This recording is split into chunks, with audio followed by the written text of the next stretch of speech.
What makes you hopeful about what immigration reform could look like in the Biden-Harris administration? Immigrants and immigrant families have lived with fear. They have lived with pain and suffering. Many of them have lost their lives during this pandemic, even as they participated in the economy as essential workers. So the Biden-Harris administration represents hope. It represents light after many, many years of darkness and suffering.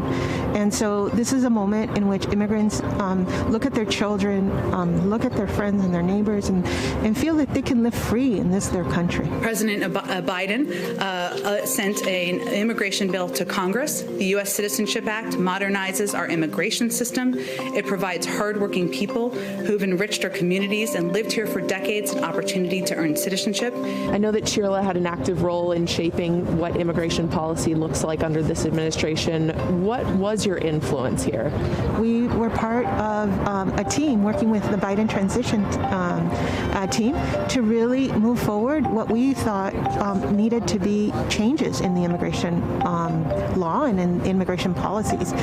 So we were able to influence the kind of policy we wanted to see inside the immigration bill that Joe Biden is putting forward, the Citizenship Act. We were also able to influence the executive orders that he also has announced. You mentioned that you would like to see President Biden modernize DACA. What do you mean by that? Many immigrant youth and workers are maybe actually not qualified because of some of the technical aspect of the program. So we feel that modernizing the program to ensure to include other youth that enter the country after 2012 is something that should be considered, and we are going to be working with the Secretary of DHS to make sure that that happens.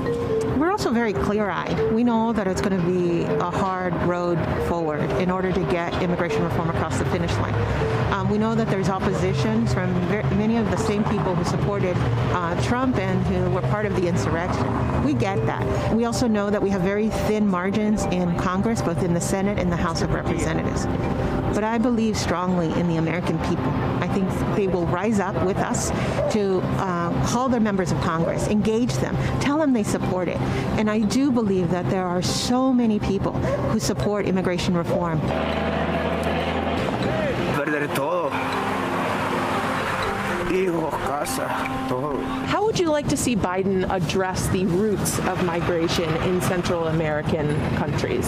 One, we have to really invest in those countries and allow for those folks who want to stay in those countries and thrive to stay, but then also making sure that we have an asylum system that is consistent and a refugee system that is consistent.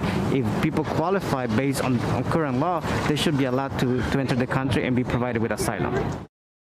Hey, NBC News viewers, thanks for checking out our YouTube channel. Subscribe by clicking on that button down here and click on any of the videos over here to watch the latest interviews, show highlights, and digital exclusives. Thanks for watching.